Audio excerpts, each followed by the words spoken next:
मन्नू जी से 79 में मुलाकात हुई। वो मिरांडा हाउस में पढ़ाती थी। वहाँ के हिंदी विभाग ने मुझे उनकी कहानियों पर एक प्रस्तुति तैयार करने के लिए आमंत्रित किया। वो पहली मुलाकात थी।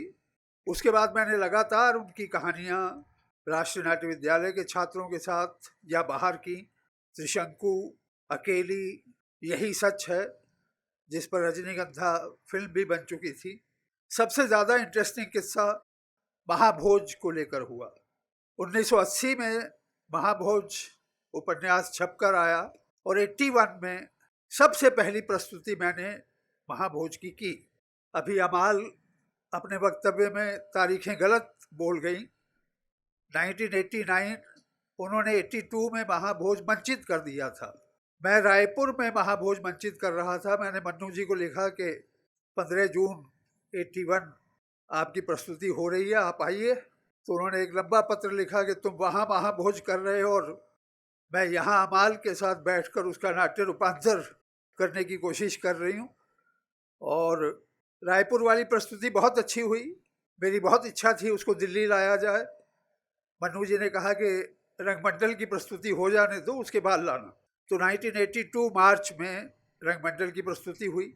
बहुत भव्य प्रस्तुति और बहुत पसंद की गई। खुले मंच पर एक यथार्थवादी नाटक की प्रस्तुति।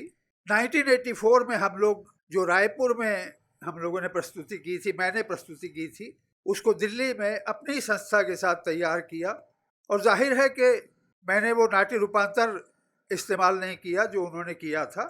उपन्यास जैसे लिखा गया था उसको थोड़ा संपादित रूप में, क्योंकि लंबा उपन्यास है और प्रस्तुति को 1.5 घंटा 2 घंटे में समाप्त होना था, और बहुत अच्छा उसका रिस्पॉन्स मिला। पिछले 40 सालों में अगर हम 3 नाटकों का नाम लें हिंदी रंगमंच, और मैं तो यहाँ तक कहने को तैयार हूँ कि संपूर्ण भारतीय रंगमंच में अगर 3 हिंदी के नाटकों का नाम लें तो उसमें महाभोज पहले नंबर पर होगा, फिर स्वदेश दीपक का कोर्ट मार्शल, और असगर वजाहत का जिस लाहौर नहीं व्याख्या।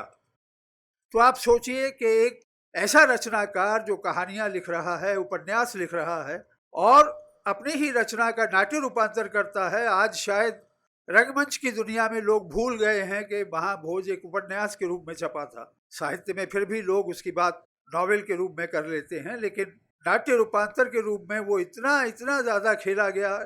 मैंने डोगरी में उसकी प्रस्तुति देखी, पंजाबी में उसकी प्रस्तुति देखी, कन्नड़ में उसकी प्रस्तुति, हर भाषा में। क्यों?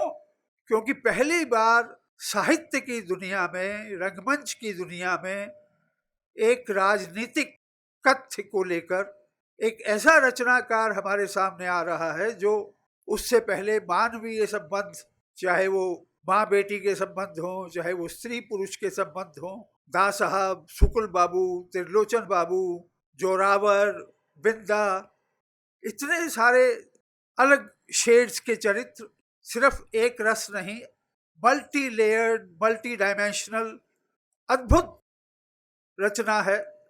और शायद आज तक खेली जा रही है और हमेशा खेली जाती रहेगी, क्योंकि हम बार बार देख रहे हैं 1980 से लेकर और आज 40 साल से ऊपर हो गए, कोई माहौल में तब्दीली नहीं आई। मैं समझता हूँ कि ये मन्नू जी जैसी रचनाकार की ही क्षमता थी कि वो हमें ऐसी रचना दे पाई।